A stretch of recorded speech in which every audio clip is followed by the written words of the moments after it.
Italian painter, sculptor, architect, and poet, this Renaissance artist, Michelangelo Buonarroti, is an outstanding figure in the history of the visual arts.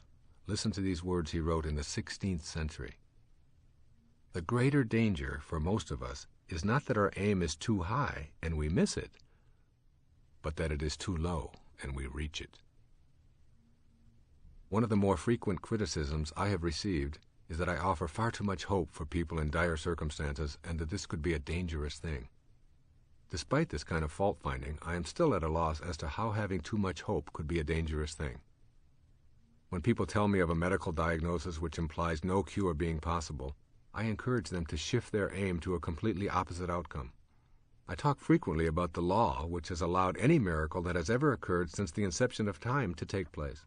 I explain that this law has never been repealed and is still on the books. I cite cases of people who were told to go home and wait to die, who were given 6 months to live, and who freed themselves of their illnesses and their diagnoses. I receive mail every day from people who refuse to listen to the low aims and the low hopes that others have had for them, describing how grateful they were for a message of hope in difficult times. I believe that Michelangelo, who lived a few days shy of 89 years, still sculpting, painting, writing, and designing, in an age when 90 was about 60 years beyond normal life expectancy, was speaking to this idea of having very high hopes and aims in this famous quotation of his. The danger is not in false hope, rather it is in no hope or low hope, and consequently our objectives and aims are diminished by our belief before they can even be worked on and materialized. This not only concerns the overcoming of physical maladies, it includes virtually everything in our lives.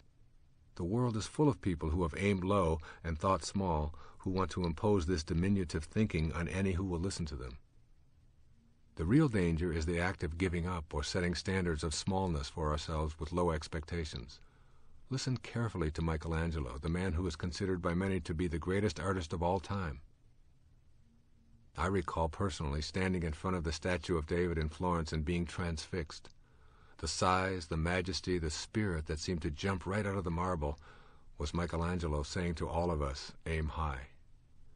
When he was asked how he could create such a masterpiece, he responded that David was already in the marble. He simply had to chip away the excess to allow him to escape. High aim indeed. And speaking of high, take a look sometime at the Sistine Chapel, where Michelangelo painted the ceiling by lying on his back and working every day for 4 years between 1508 and 1512, a project that lesser artists would have considered to be impossible. Yet Michelangelo took it on, and many more, in a lifetime crammed full of high energy, high talent, and yes, high aim.